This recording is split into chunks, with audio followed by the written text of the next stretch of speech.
In the women's 100-meter freestyle, it's Dawn Fraser of Australia who strokes her way to Olympic history. She's in lane 4 and out to win this event as she did in 1956 and 1960.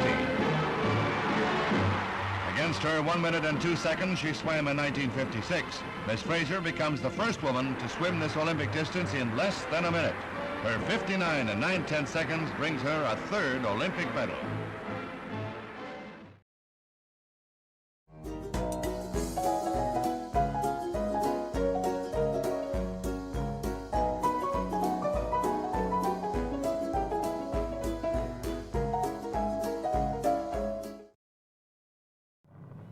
Here's Tiny Lund getting set for a practice run. Tiny's a story every racing buff knows. The guy who saved Marvin Panch's life by lifting a burning car off him. A superhuman effort. Yes, sir, a duel right to the finish.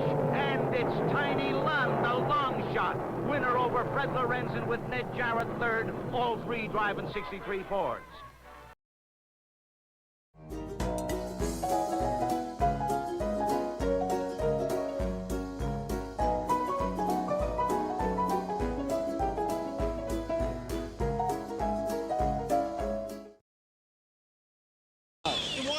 Because I missed the beat.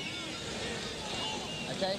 I just reaffirmed his soft call. John McEnroe fought both his temper and the big serve of Yugoslavia's Slobodan Zivojinovic. It took 5 sets for McEnroe to pull his act together.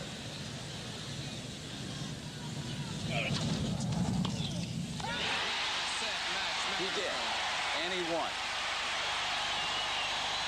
It's been that kind of tournament. It seems that it always is. I did it! I did it!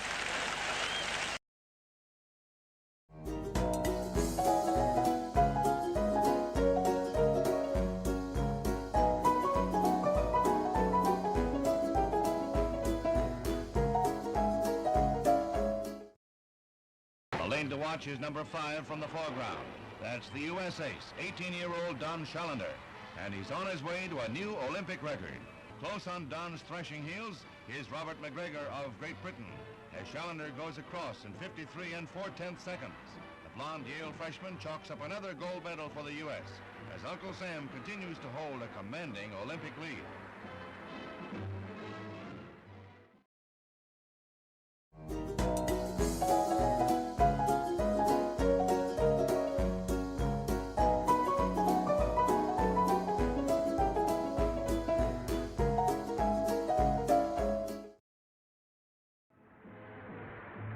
Climax of the meet comes in the high jump. With everyone else out, Russia's Valerie Brummel goes over 7-1, 7-3, and finally 7 feet 5 inches for a new world's record.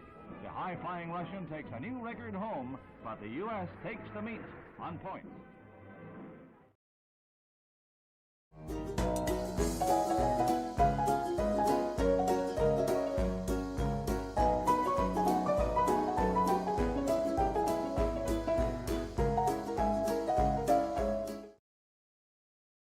As Russian and American track aces clash.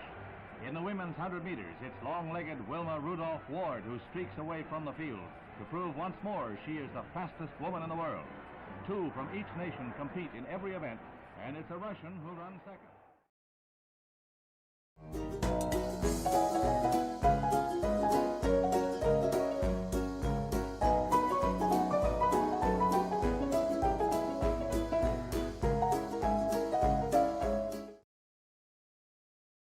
Starting out in the last round of the 1951 Masters, one stroke behind Ski Regal and Sammy Snead, Hogan thrills the crowd of 10,000 with powerful shots and brilliant putting.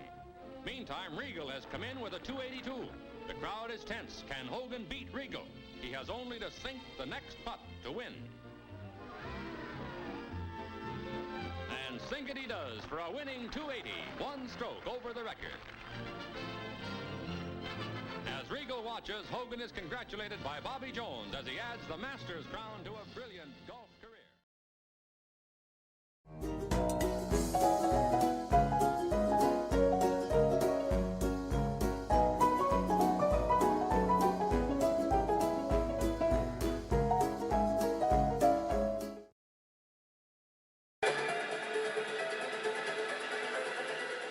Wheaties, the breakfast of champions.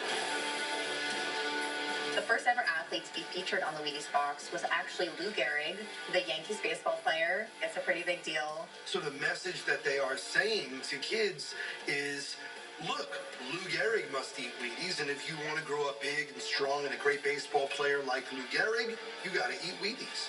The Breakfast of Champions campaign sparks a surge in sales and creates a lasting brand legacy.